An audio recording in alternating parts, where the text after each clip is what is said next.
बहुत समय पहले की बात है, जब ये दुनिया अभी अभी बनी थी। जहाँ भी देखो हर कोई मेहनत में जुटा था। घोड़ा खेत जोत रहा था, कुत्ता इंसान की रखवाली कर रहा था, बैल बोझा ढो रहा था। सबको इंसान ने किसी न किसी काम में लगा दिया था और सब अपना काम खुशी खुशी कर रहे थे। लेकिन रेगिस्तान के बीचों बीच एक ऊंट था। वो न तो किसी की बात सुनता, न ही किसी की मदद करता। जब भी कोई उससे कहता भाई कुछ काम भी कर लो, तो उसका सिर्फ एक ही जवाब होता, हम पफ। सोमवार की सुबह की बात है। देखो हम सब काम कर रहे हैं, तुम भी कुछ मदद करो। हम घोड़ा इंसान के पास गया। इंसान ने उसकी बात सुनी, लेकिन काम तो होना ही था। इसीलिए उसने घोड़े, कुत्ते और बैल के बीच ऊंट का काम बांट दिया। अब कुत्ता और बैल भी ऊंट के पास गए। अरे भाई, बहुत आलसी हो गए हो, थोड़ा काम कर लो। हम कम से कम हमें मदद करा दो।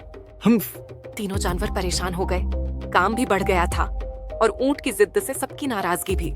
तभी रेगिस्तान में एक अनजाना सा कोहराम मचा। हवा में धूल के बादल उठे और वहां प्रकट हुआ रेगिस्तान का जिन, लंबा चौड़ा और चमकदार।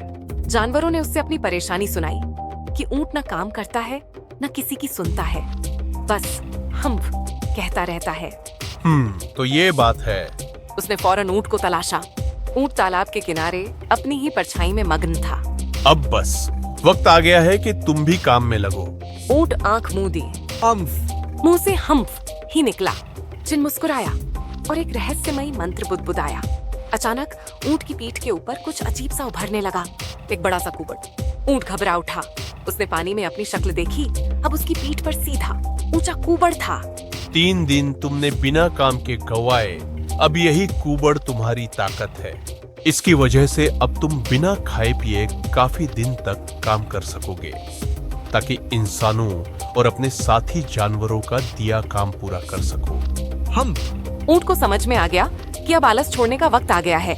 उसने जिन को धन्यवाद कहा, अपने खास अंदाज में, एक नए हम्फ के साथ, और बाकी जानवरों के साथ काम में जुट गया। और तभी से ऊंट की पीठ पर कुबड़ होता है, ताकि वो लंबे समय तक हिम्मत और सहन शक्ति से काम कर सके।